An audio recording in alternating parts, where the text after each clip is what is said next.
Hey everybody, this is the Sliders Review, and I'm here today to talk to you about Tin Man, the 2007 sci-fi TV movie. So this takes me back, right? Now, I did not watch Tin Man when it originally came out. I watched it many years later. Now, back in the day, sci-fi, back when they used to actually have sci-fi and spelt their name as SCIFI, before they turned it to SYFY, which people just call Sci-Fi, and went straight to horror. Back in the day, they actually had sci-fi television. It's so weird. After a name change in a different direction, now they're all about horror and slasher. The Sci-Fi Network, horror and slasher. That just don't sound right. They really need to change their name. But yes, back in the day of the SCIFI days and everything, they used to have sci-fi programming. And so, at some point in time, for whatever reason, the Sci-Fi Network decided, hey, let's take some older fairy tale fantasy novels and spruce them up for a modern day retelling. And so they did it twice. They did it in 2007 and 2011. They did it with The Wizard of Oz and Peter Pan. Now, I watched the Peter Pan one. Oh my God, I love the Peter Pan one. I have it on DVD, and you can buy it on DVD as well, as also with Tin Man. The Peter Pan one, the Neverland one, is like $9 on Amazon. Tin Man, however, will cost you anywhere between $12 to $20 on Amazon, and they have it on Blu-ray. And so, I just missed the whole Tin Man thing, and then I finally decided to watch it years ago.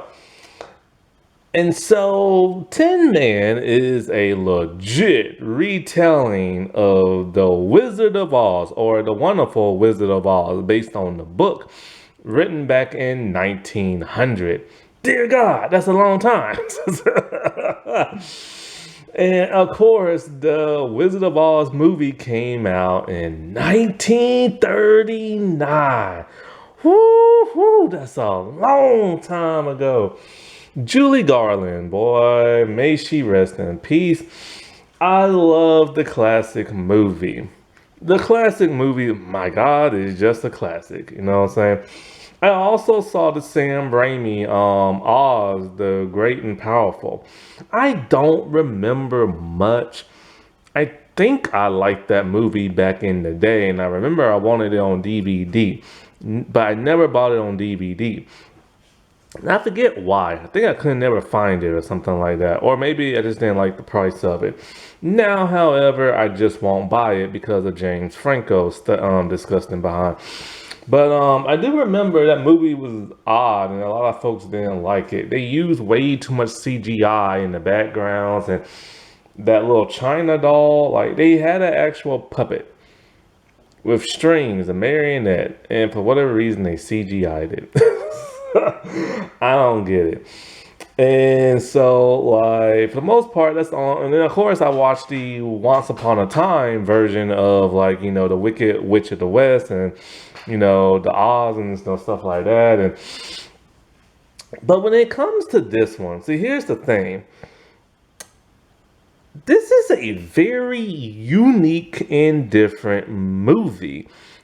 It's not gonna look like the original movie. So if you're expecting this to look like The Wizard of Oz, The Wiz, Oz Great and Powerful, Return to Oz, where it's called, don't expect it to look like that. It's not gonna look like a fantasy movie. Oh, and of course, Wicked is out now. Yeah, it's not gonna look like the original movie. Is not gonna look like a fantasy movie. Basically, it's gonna look like a normal movie that's out in the forest, but with steampunk added to it. Yes, This movie is quite unique in its visuals because, okay, here's the thing, right? Let me just hurry and get this out the way. It's a good movie. It's an alright movie. It's a unique movie. But it's not a movie I love. But it's a movie I like and a movie I respect. That's why I don't own it on DVD. Because I just don't love it. I like it, but I don't love it. You know what I'm saying? But it's a good movie and it's a good retelling of The Wizard of Oz. But here's the craziest thing, right? It is a retelling, but it's not a true retelling of The Wonderful Wizard of Oz because it's more of a sequel. That is a huge twist that caught me by surprise. And there's other twists in this movie that's kind of like, ain't that kind of interesting? And another twist that's kind of like, ain't that interesting and stuff. So, it's not a complete retelling of the original, but it's just a reworking of it. And it's more of a sequel and everything. It's a good movie, but I just don't think it's great. Now, one problem I have with this movie is it looks visually ugly. It just looks plain boring. I appreciate they're outside. They actually filmed outside. Now, the forest looks beautiful. The lake looks beautiful. The mountaintops and slopes look beautiful. But it's just an ordinary blah, blah, blah type movie. And there's not much going on for it. Now, the CGI castle looks great. The interior, which is half CGI and half real, looks great. My only problem is the steampunkness. It just makes it look ugly. And not only does it make it look ugly, but there are two towns. There's a town outdoors that's kind of dingy looking and it's just ugly. Then there's an underground place with this club and it looks dingy and ugly. So those two scenes just take me out of the complete movie. I wish to God it had more of a fantasy visual look to it, but it doesn't because it had a budget of $20 million. So they had to use their CGI where they could. And for the most part, the CGI is pretty good, you know what I'm saying? There's some times when it's not. The flying monkeys look all right, but you can tell it's done with the computer. These runner things, they have a scary, cool look to them, but the CGI is atrocious. There are some CGI shots that are just like bad, but then there are others that are really good. So it's kind of like, you just have to pick and choose with that. Now, when you get to the Peter Pan one, this is when, it came out in 2011. They had more money.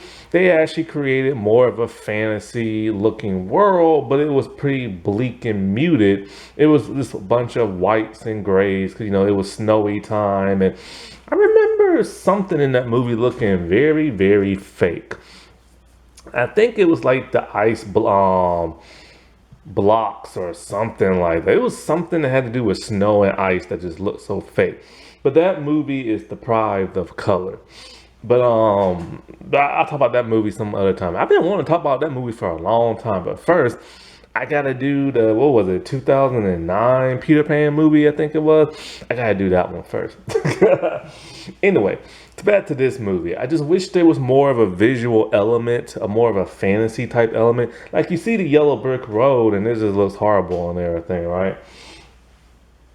But, and there's this one dude, I don't know who the heck he is, but he has a man's head, but this weird mechanical twisty top, spinner top type body that's huge and mechanical.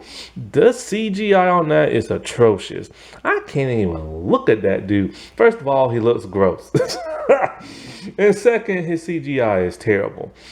But I do wish there was more of a fantasy element to this movie and not so much steampunk. But they wanted to go with a steampunk, so, whatever. I can respect that, you know what I'm saying? Now, the other thing that causes me not to like this movie is the lead actress herself. Oh my God, I feel terrible, but whatever. Zoe Deschanel. This woman cannot act. I'm sorry, but it's the honest to God truth. I've never seen her act in anything. I know she was in that show New Girl, but I've never watched it. I watched the trailer because the trailer's on one of my DVDs for like another movie. And I don't remember how her acting was in that trailer. But oh my God, this woman cannot emote. There is no emotion on her face throughout the entire movie. What you see in the beginning of her in this movie, this kind of bland, blah, bleak expression, that's what you're going to get for the entirety of the movie. Her line delivery is so flat. It's like she doesn't want to be there. And I bet you anything, once she saw what the movie looked like, she probably didn't. The only time she ever gives emotion throughout the entirety of the movie, the only time her face actually moves, and I'm not joking, her face does not move for the entirety of the movie. It's just that same expression. But the only time it does is when she sees her friends at the very end of the movie and she gives them a hug and she smiles. That's the only time she has expression. And I stopped and I thought to myself, maybe I'm just being too harsh. Maybe she just was uncomfortable with this movie. Maybe she acts better in other stuff. Nope, because I went to Reddit.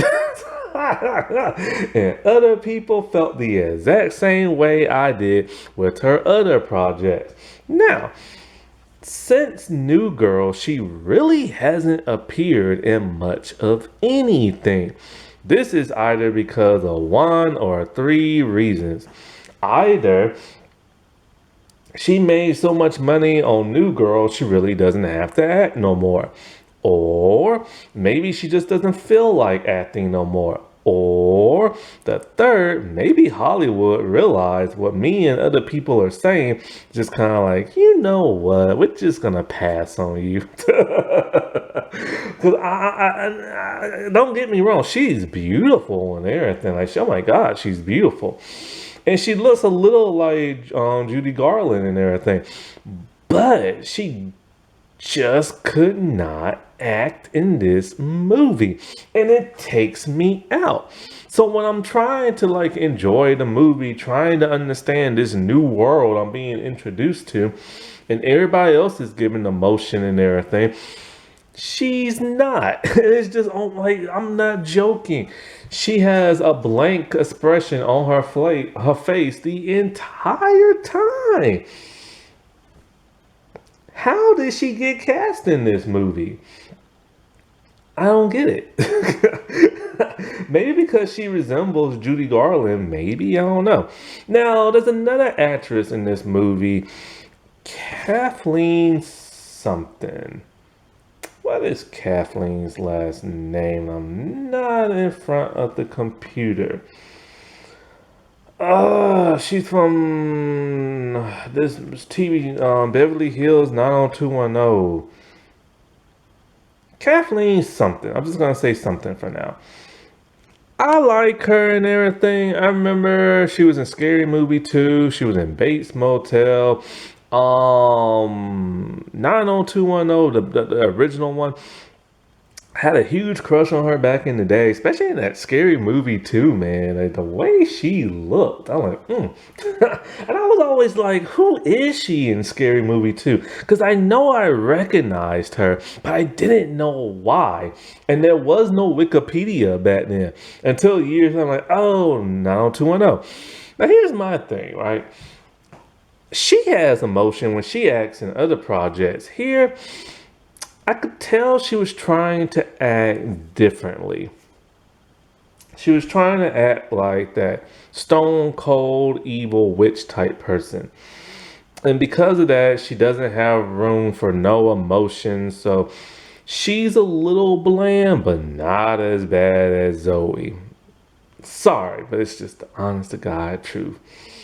And so, like, everybody else in this movie can act.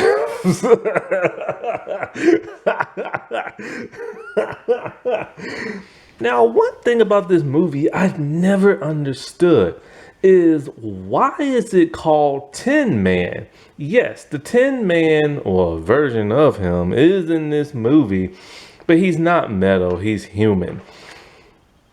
Like, he's in this movie, but he's not the main focus whatsoever. So why is it named after him? That has never been explained. I don't understand the reason why. I get they wanted to be different and a little bit original, but I don't understand why it's called Tin Man. It doesn't even focus on him. I don't get it. I don't think nobody else gets it either. But so like one thing about this movie also I don't like is like, okay, this just bugs me. This is just a nitpick, right? Around the early 2000s, writers were always trying to be hip, giving abbreviations to people's names, right? In Smallville, when Jimmy Ocean, oh, I can't even say his name, Jimmy Olsen showed up, he called Clark CK, as in Clark Kent, trying to be hip and cool, right? Now, the Aquaman, the unaired pilot I reviewed just like a week or so ago, they call Arthur Curry AC, trying to be hip and cool, right? Well, Zoe's character in this movie is called DG, and that's just it. She doesn't have a name, she just has initials. She was like, her parents just named her after initials. She's named DG. She's named, and here's a huge twist I didn't see coming, after her great grandmother, Dorothy Gale. I'm like, you gotta be kidding me. I didn't see that twist coming, but it's just stupid calling her DG throughout the entire movie. It just sounds stupid. But what's even more stupid is Oz. They don't say Oz in this movie. They say OZ. That doesn't sound cool. That just sounds stupid, like an old person trying to be hip. But it stands for the outer zone. Just call it Oz.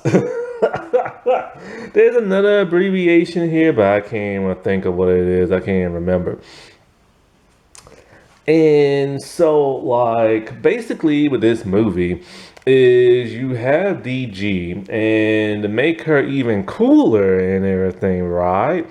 She rides a motorcycle and she zips through town pissing off the cops to where they literally chase her in a high-speed chase, only for her to duck out, but then for them to still find her.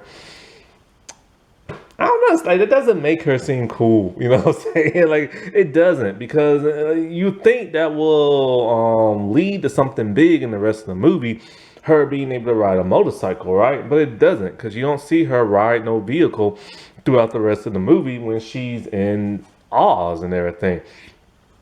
Like, remember what was that movie called? Was it Tron Legacy? The second Tron movie? You know, Flynn's son, he rides a motorcycle like a madman in the beginning of the movie. That makes sense because he rides a light cycle all throughout the movie and he's adventurous. He's a daredevil. Here, DG is no daredevil. They try to make her seem like a rebel, but she doesn't act like a rebel throughout the rest of the movie. That's what's just kind of odd, you know what I'm saying? Now, when she ends up in Oz, they have her act brave at one point, but through the rest of the movie, she's just running and trying to look for stuff or trying to run and hide. She's not really brave. So I don't know why they set her up to be like edgy and brave and mouthy when she doesn't act like that for the rest of the movie. But just like Dorothy and everything, she yearns for more. She wants to get out of town, make something of herself. Like she feels like, you know, she's something more for her, right? But she has these dreams of a woman in this faraway land. Her parents are as nice can be. And but there's like, the antagonist in the movie. She sends like her foot soldiers. I think they call them the long men, into like the real world and everything, right? To capture DG. So, there's like a tornado going on, and the parents all like, oh, it's time. It's like, okay, they know something. They know something's up, you know what I'm saying? And so, like, they trying to get her to the roof. They're trying to fight like the men. The dad who's old gets shot in the leg. They jump into the tornado, and then when she's in Oz, all about her. Oh, I should say the OZ, but all about herself. And there's no sign of her parents. So, of course, she's wandering around trying to figure out, what's going on and stuff, right? Oh, by the way, you can watch this on Tubi, Freevee, Roku TV channel, and YouTube. Now, this was a mini series that was broken down into 3 episodes. But Tubi and Roku TV broke it down into 2 episodes. If you want to watch it the way it was intended for all 3, go to YouTube or Freevee. But Freevee is about to go bye-bye in the next couple of weeks. Amazon's just going to combine it back into their service and everything. I'm going to miss Freevee. I like free stuff. And there's some Amazon shows that I like that are canceled. And I could watch them on Freevee without having to sign up for Amazon, but now I can't. So in a way, so it just acts like the normal Wizard of Oz. She meets like a bunch of people with dwarfism. They're kind of like these tribal people who like attack her and some other folks. By the way, I haven't seen Wicked. I probably won't see Wicked, but I am kind of curious to see Wicked. But I really don't feel like seeing Wicked. But I heard that, okay, I'm not even going to say the M word because people with dwarfism don't like that word. Or the other M word. But, so like the little people, dwarfism people, I heard that in Wicked, the new one that just came out, they are like full-size people, like average height. Oh, Peter Dinklage, who's in that movie, he screwed it up for little people. Now they're losing roles in TV shows and movies because of him. It's like Hollywood's too scared to cast a little person in like a movie and stuff because of his behind. But anyway, so while there, she meets, her band of like friends and everything who are like kind of like an amalgamation, kind of like the original characters from like, the novel and everything. We meet the Tin Man. No, first we're gonna meet Glitch.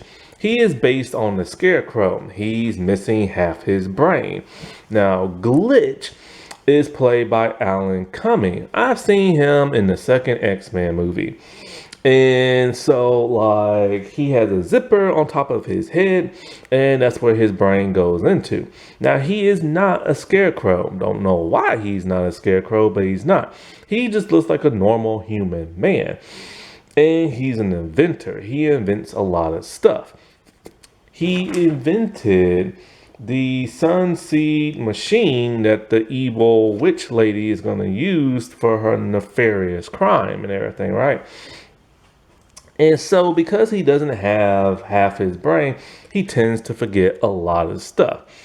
Now, he looks kind of like a scarecrow, but he looks more like a Raggedy Andy doll, in my opinion. He even has like the lipstick and the eyeliner and makeup on his face, similar to a Raggedy Andy doll. And so, like, he's very nice and he knows martial arts. Then after that, we meet the Tin Man. And this version of the Tin Man is not made of metal. He's a former cop and he's human. And he's been inside a like metal suit as like imprisonment. And so there's like a hologram showing that his family was attacked. And he said he's been there since this giant tree was just like a shrub and everything. So he's been there for a couple of years. His family most likely are dead because there's like no sign of them when he's freed and stuff. Now he is similar to the Tin Man because they what those cops wear are like tin badges, badges made of tin metal. So he's like a former cop. I guess he was a former longman or whatever like that. He's a gunslinger. He's a badass and everything. He's tough. He's not missing his heart, but he acts cold-hearted and everything. And so like he just doesn't care. Like he wants to go like when he goes on his mission for revenge, certain new people he don't like, he don't trust. You know, he like when they meet like the lion is in like a cocoon for like the runners that make this web cocoon type thing. And he's all like, look, even though they're alive in that cocoon, just leave them in there because runners will eat whoever mess with their food. And so the lion is interesting in this, right? Oh, Tin Man is played by Neil McDuff or some, oh, how do you say his name? I've seen that man in everything. That man appears in everything. What's his name? The Lion. I'm having a hard time saying his name. Raul. Trigillo, something like that. I'm not sure how to say his name. But he plays the lion. The lion in this is very interesting. They're half human, half lion. His face looks great, makeup looks great, the hair looks great. What's odd is that the fur on his body is actually just regular clothes that are just fuzzy and everything. So that's kind of odd, but they're half human. He has gloves on his hand, and they have metal claws on them. And what's interesting about the lions in this universe is that they're telepaths. They can see through the hearts of people, and that's how they're able to find certain people and this and that. That the queen, she tortures them and uses their psychic ability, stuff like that. It's an interesting take. Now in this, he's not cowardly. In fact, he's not really nothing. There's not much written or there's not much about his character. He's kind of just there. Now, one thing that's really interesting is that Toto is in this kind of. Toto, who they later find on later in the movie that the Queen has. Toto is a dog who's a shapeshifter. And he shapeshifts into this giant older black man, right? And he is the former tutor of like DG. Because DG is actually from that world, and her mother is known as Lavender Eyes. Weird name, but whatever. Lavender Eyes is similar to that of Glinda the Good Witch. Now, Toto is played by Blue McComb.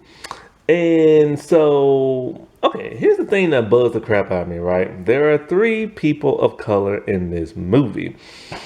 There's one man who's just the assistant to that of the Queen, and he doesn't really do much, and he doesn't really say much. He actually said and did more in Van Helsing, the television series. I've already reviewed that. And then, of course, the other people of color is the lion, whose name is Raw, and Toto, who's technically Tutor, but, you know, just called Toto, whatever. They just call him Toto. Now, Lion Dude is in the movie, but like I said before, he's kind of like a blank slate. He does a bit more, but the person of color, when it comes to him, he's Native American, but you can't see his face because it's under all that makeup and prosthetics. Now for Toto, it's played by a black man. And when I say he's played by a black man, I mean this man is literally black. Not brown, he is the color of black, like charcoal black. Like they got like okay, they finally got like a dark dude, you know what I'm saying? But he's mostly a dog in this movie, like an actual dog running around and everything. And every once in a while he comes up as human. I'm all like, really? The 2 people of color gotta be animals and the other person of color is barely in the movie? Ugh, Hollywood, I swear.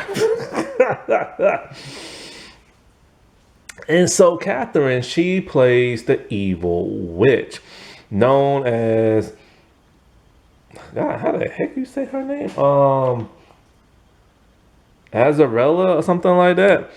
I don't know how to say it. I can't remember. I'm probably saying it wrong. But anyway, there's a huge, huge, huge twist that comes in later on in the movie. Turns out, I'm just gonna say, as a character, what the hell her name is? The evil witch woman. Turns out her and DG are actually sisters, and Lavender is their mother. And so I'm just gonna say Azarella. And so Azarella, so I don't want to say the nickname as they call it AK sometimes. That's what it was online. I'm just gonna say Azcarella. So Azcarella, like, she's just like bent evil, you know what I'm saying? But there's a reason for that. In the second episode, we get a lot of backstory, and it's cool backstory. So turns out she killed DG when DG was asleep. She sucked out her soul. Her mom put in some of her soul into DG. I think it caused her mom's hair to turn a little bit grayish white. And so her sister is so evil, but she's normal complexion, like white person complexion, right? She's not green, but she's based on the wicked witch of the West, right? And so, like, she even has flying monkeys. The flying monkeys are tattoos on her chest or cleavage area. And then they come up and then they fly like little monkeys. It's cool, right? But then we find out how that all came to be. So we see flashbacks of Tudor giving them like lessons in magic. The girls' magic is stronger when they hold hands, but they can still do individual magic, right? Now DG was very shy, very timid, and she overheard somebody in a cave. Azarella didn't want to go in there, so DG went, and then so they found this little girl. Little girl turned into the evil witch of the dark, who once again is based on the wicked witch of like the West. And so like the two girls hold hands so their powers can be strong. But knowing this and seeing all the flying monkeys around, DG gets scared as a little girl. So the witch scares her so much that she lets go of her hand and she runs out. That's when Azarella gets attacked. The witch grabs her and all the flying monkeys go into her chest, and then the evil witch goes inside the body of like Azarella, turning her evil, and then later causing her to kill DG just for the mom to resurrect her. So all the bad stuff she's doing is because of her, right? And so like in the second episode or third or so, I'm going by second because I watched it on Tubi, but by the second, third-ish episode, they have to like find this man because they're looking for the Emerald Stone. The Emerald Stone is going to help intensify the power of Azarella and, you know, cause the machine to do whatever she wants. She wants to blacken out the sky. She wants to destroy both the suns. Why? I don't know. It's not really explained that well. So they meet the mystery man, who's supposed to be like the Wizard of Oz type dude, played by what's that scumbag actor's name? Something Dreyfuss. God, I can't stand that man. He makes me sick in real life. Richard Dreyfuss, little punk ass. Anyway. He's in this movie, he later dies, whatever. And so they're now looking for this one man. I can't believe they named him this. So his name spelled backwards. Okay, first. Okay. They call him a homo or something like that, a homo or something like that. I'm just like, why are they gonna call that man that? That's like a slur. But his name is spelled I can't even talk. Omaha, like spelled backward, which of course is the town or state or whatever that the original book was made from or whatever. But the way they say his name sound like a slur. So they try to look for him because reasons, right? Turns out he is the father of the two girls. Whatever, Wicked Witch Lady, whatever Catherine's character's name is, said that he left after, like, you died and mother took ill, but she holds her mom in prison. She shrinks her down into like this globe and puts her where the family used to have a good time at, this swing near like a lake, right? And so, like, the mom left DG a message. I'm gonna call her Asmarella. I don't know what the hell her name is. She overhears the message, blah blah blah. So in a way, they find the emerald stone and everything, and so she's using it along with Glitch's device and Glitch's brain to power the device so she can blacken out the sky. We get like, Glitch and the others trying to figure out the code to shut down the machine. There's a nice little fight that happens and everything, while DG is trying to like talk words of love to like her sister and everything, all while dangling off the balcony and stuff of like the castle. It of course works, and she grabs her hand, intensifying their power, and she's able to pull her sister out of this like green beam in the sky, right?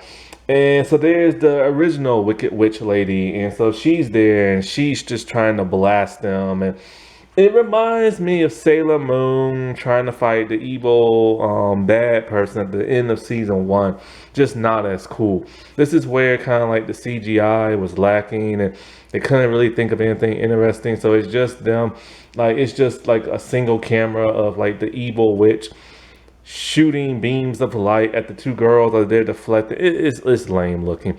But of course, with the help of the guys and all that, they destroy that, and DG's happy, hugging everybody, looks at Oz or the OZ and is all like, this is how I remember it. And the credits roll. A little bit of a lackluster ending, but hey, whatever. For the most part, like I said before, I like this. I don't love it. It's not great, but it is unique and it is interesting and it is fun to watch. That's the thing. Are you going to have as much fun as the original? No. Are you going to have as much fun as Wicked? I have no idea. I've never seen Wicked, but it has some nice visuals. Is it going to be as fun as Oz, Great and Powerful? No. But it is a fun little retelling, an interesting retelling and everything. But, this was back in the time when there wasn't much like stuff out. And of course, after this movie came out, couple of years later, here comes Once Upon a Time, similar to that of Tin Man. Modern day, fantasy world, fantasy people interacting with people in the real world, trying to remember their memories and everything. And so, so you can tell they copied this movie and stuff. And so then, of course, what was it? In 2017, 10 years later, there was Emerald City on NBC. Never watched it, but people did not like it. They say they preferred the original. It's interesting. People like Tin Man, but they didn't like Emerald City. I'm curious to know what Emerald City is about. But people are so fond of the original, they really don't like change. But this movie, it scored big in viewerships, like 6.4 million views in just the first night. It dipped down just about 10 million and everything in the second night, but then by the third night it raised back up again. And because people was very curious, because it was kind of like, this was a complete retelling, something they've never seen before, where the descendants of Dorothy are like sisters and they're against each other. And it was just interesting. I just wish to God they had a better lead actress, more visuals to have a fantasy world, and for some powers to be used or something like that, like a big battle. There wasn't no big battle. It was just brief and everything. Now, Jeb, remember when I said that Wyatt Kane, the Tin Man, his family was murdered and stuff? It was only the wife. The son survived and they was reunited as adults. But I don't recall them ever having any dialogue, reconciling and like reuniting and everything as father and son. Now, they took captive the like guard longman that helped torture like the family and stuff, and Jeb was gonna torture him for information but tricks him by rattling around a bunch of spoons thinking it's a torture device. And so the dude confessed. But I don't remember Jeb and Wyatt ever like being like, son, I can't believe you're alive, and dad, I missed you, and blah blah blah and stuff like that. I really don't remember hearing anything like that or them really interacting that much. They only interacted just a little, but not the way you would think father and son being reunited and stuff. So that was a huge missed opportunity. And it's little things like that is when I say this movie is not great. A lot of people have fond memories of this movie, like I said before, it's a pretty good, unique movie and stuff, but it's not great and everything. And it could have been great because Wyatt is the leader of the resistance, and the resistance could have helped out in the final battle, but they don't. And it's just kind of like, you're expecting that epicness, but you don't get it and stuff. Okay, I can't just end it here. I have to go back to this whole Zoe Deschanel thing. I'm sorry, but that acting was just bad, man. It was just bad. And that really just ruined it for me. Because, the young girl who played the younger version of DG was a heck of a lot more compelling than the adult one and everything. And not only that, but it's like sometimes it just feels like DG was just like some type of person who was just there and things just happened to fall right in her lap, and how she got out of situations, things just fell out of her lap. Because I forgot to mention the whole Toto thing. The way she got out of the dungeon was, first she was smart enough to use food to trick a rat to hit a lever, right?